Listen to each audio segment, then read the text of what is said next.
తులారాశి యందు చిత్తా నక్షత్రము 3-4 పాదములు, స్వాతి నక్షత్రము 4 పాదములు, విశాఖ నక్షత్రము మొదటి 3 పాదములుగా ఉన్నవి.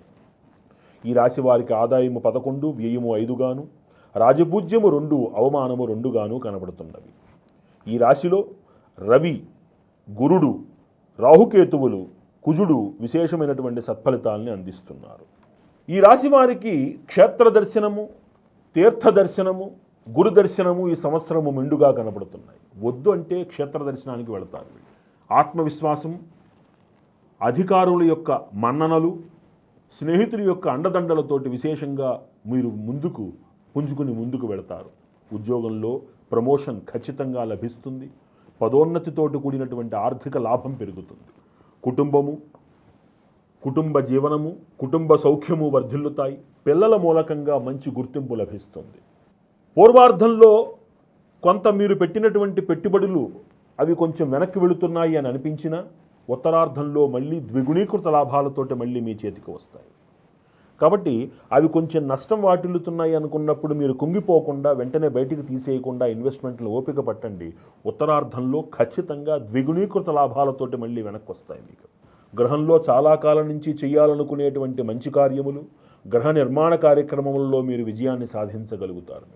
కోర్టు వ్యవహారముల యందు సర్వదా జయం కలుగుతుంది.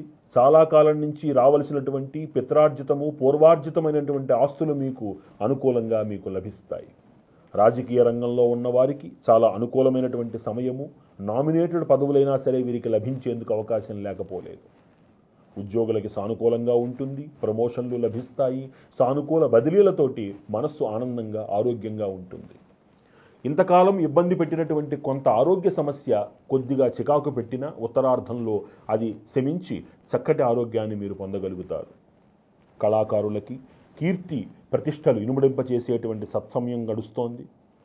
అలాగే ప్రభుత్వం తరపు నుంచి ఆదాయం అంటే అవార్డు, రివార్డులు కూడా వీరికి లభించేందుకు అవకాశం ఉంది.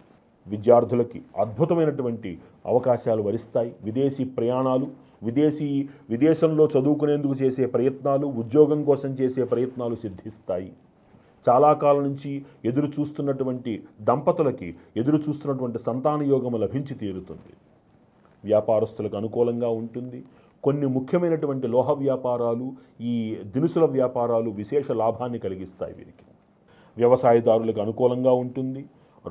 పంటలన్నీ కూడా చక్కగా చేతికి వస్తాయి. ఆదాయం వీరికి పెరుగుతుంది. రుణాలు తీర్చుకుంటారు. మళ్ళీ రుణం చేయవలసిన పరిస్థితి రాకుండా మిమ్మల్ని మీరు నియంత్రించుకోగలుగుతారు. ఈ సంవత్సరం ఈ రాశిలో పుట్టినటువంటి స్త్రీలకి విశేష రాజయోగము, రాజకీయ రంగ ప్రవేశము కూడా సూచిస్తుంది. ఉద్యోగాన్ని సంపాదిస్తారు. ధనవృద్ధితోటి వీరు వర్ధిల్లుతారు. స్థిరాస్తి వీరి పేరున వీరికి లభించేందుకు అవకాశం ఉన్నది. తండ్రి దగ్గర నుంచి వీరికి ఆస్తి కలిసి వచ్చేందుకు అవకాశం కనబడుతుంది. అయితే అంతఃశత్రువులు ఎక్కువగా ఉండడం వలన నరఘోష, కొద్దిపాటి ఉదర సంబంధమైనటువంటి నరములకు సంబంధించినటువంటి అనారోగ్యము కొంత వీరిని వెంటాడుతుంది.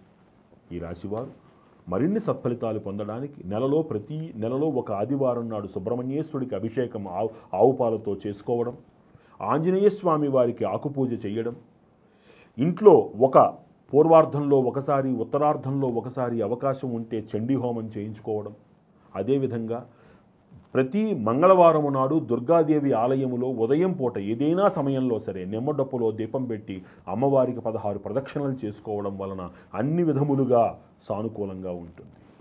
ఈ రాశివారి పరిహారాలు ఆచరించి మరిన్ని సత్ఫలితాలు పొందాలి అని మనస్ఫూర్తిగా కోరుకుంటూ